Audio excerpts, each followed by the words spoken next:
About 20% of CO2 emissions come from transportation.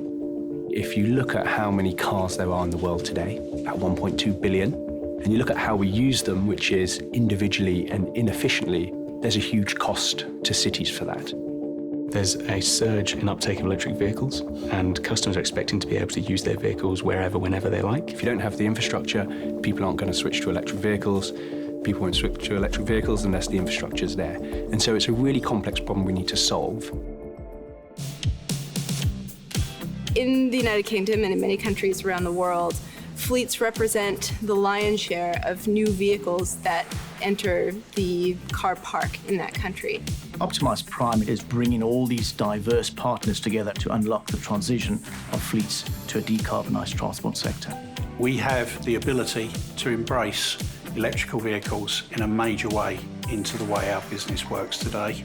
Hitachi is an important partner of Centrica's already. We were delighted, actually, when they came to us and proposed this idea of us getting involved with Optimise Prime. What unites these companies in Optimise Prime is a realization that no one company can solve it on their own. And so we're all having to come together to solve different parts of the problem, different parts of the value chain. We aren't specialists in transport, we're specialists in energy, but we have members, a part of the consortium, trying to bring those two sectors together, transport as well as energy. So Optimise Prime is funded in two key ways. By partners, which is to the tune of about 50%, and the other 50% is from our regulator, Ofgem, under the Network Innovation Competition. For us, we see three distinct kinds of fleets.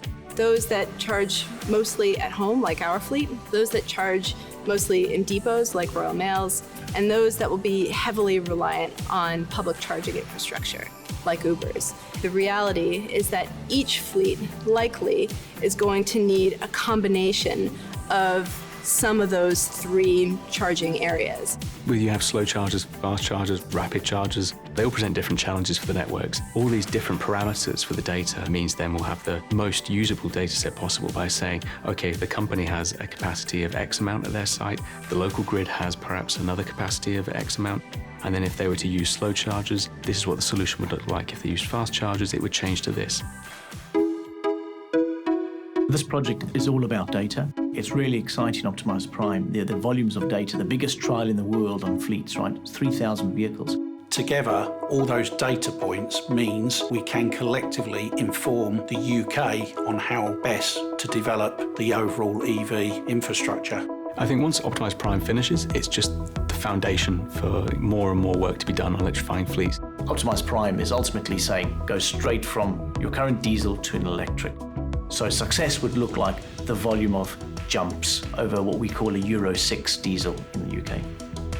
The anticipated positive impact to the environment through Optimise Prime is a potential saving of 2.7 million tons of CO2 by 2030, which is the equivalent of a Boeing 747 flying around the world 1,484 times.